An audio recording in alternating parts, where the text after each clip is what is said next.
Hey everyone! Today, we're diving into a mind-bending topic that challenges our understanding of consciousness. You might have heard that neuroscientists have been searching for the biological basis of consciousness for decades, assuming that our thoughts, emotions, and subjective experiences emerge from networks of neurons. But what if that assumption is incomplete? That's the provocative question explored by neuroscientist Christof Koch of the Allen Institute in Seattle. In this video, we'll explore Koch's ideas and the implications they have for our understanding of consciousness and reality. So, let's jump right in. First, let's talk about Koch's challenges to our understanding of consciousness.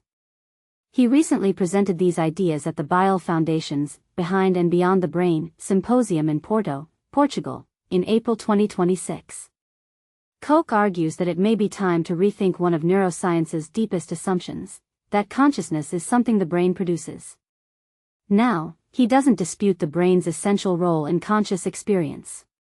After all, decades of research have shown that injuries, disease, anesthesia, and electrical stimulation can profoundly alter, or even eliminate, awareness.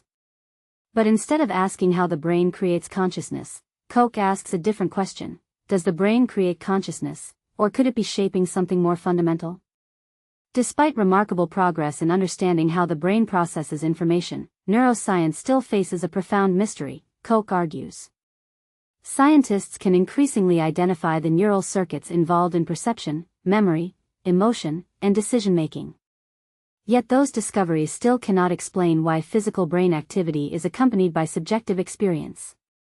As Koch writes in a new, as yet unpublished essay shared with Science Alert, nothing in science explains how 3 pounds of matter, a piece of furniture of the universe like any other, subjects to the same natural laws, can love, hate, dream, imagine, fear or hope for its future. Now, this isn't the first time Koch has grappled publicly with this puzzle. In 2023, he conceded a 25-year bet with philosopher David Chalmers, admitting neuroscience was no closer to pinning down consciousness's neural mechanism than when he made the wager in 1998. To address the question, Koch turns to a philosophical framework known as analytic idealism, which proposes that consciousness may be a fundamental feature of reality rather than something generated by the brain. Within this framework, the brain is viewed less as a producer of consciousness and more as a filter or shaper of conscious experience. Now, Koch's ideas didn't emerge from a single scientific experiment. Instead, he describes a deeply personal experience that fundamentally changed the way he thinks about consciousness and reality. Several years ago, while sitting alone on a beach, he recalls the boundary between himself and the world dissolving, describing the experience as a timeless and universal reality. In his essay, Koch describes the experience as the most meaningful of my life, writing that it flipped my view of reality. Koch is careful not to present the experience as scientific evidence. Instead, he writes that it gave him a view of mind at large and prompted him to re-examine the metaphysical assumptions that had guided much of his scientific career, taking alternative philosophical perspectives more seriously. He also acknowledges that such experiences are inherently subjective. But he argues they should not be dismissed simply because they are difficult to explain, suggesting they, too, are part of the phenomenon science is ultimately trying to understand. Now, Koch points to developments in modern physics as another reminder that some of science's deepest assumptions have already been revised.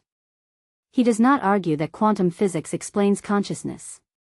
Rather, he suggests that the history of physics shows scientists have repeatedly been forced to rethink the nature of reality when new evidence emerged. Koch argues that our understanding of reality must be rebuilt on a simpler foundation, compatible with both the objective outcome of empirical science as well as with subjective experience. Now, Koch's ideas have implications for artificial intelligence. If consciousness is not simply the product of increasingly complex computation, the path toward conscious machines may be more complicated than simply building increasingly powerful AI systems. That doesn't mean future AI systems could never become conscious. Rather, he argues that the debate cannot be settled simply by making computers more intelligent or more computationally sophisticated. Koch acknowledges that analytic idealism is not an established scientific theory but a metaphysical framework whose future depends on whether its ideas can be translated into empirically testable hypotheses. As he writes, the most important task for the future is to take these insights and translate them into empirically testable hypotheses. He argues that consciousness remains one of science's greatest unsolved mysteries, and that understanding it may require researchers to rethink long-held assumptions about the relationship between mind, brain, and reality. Now, Koch's work has been published in Nature Reviews Neuroscience.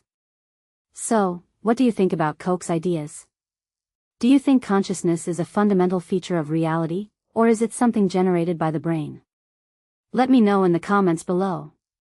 Thanks for watching, and I'll see you in the next video.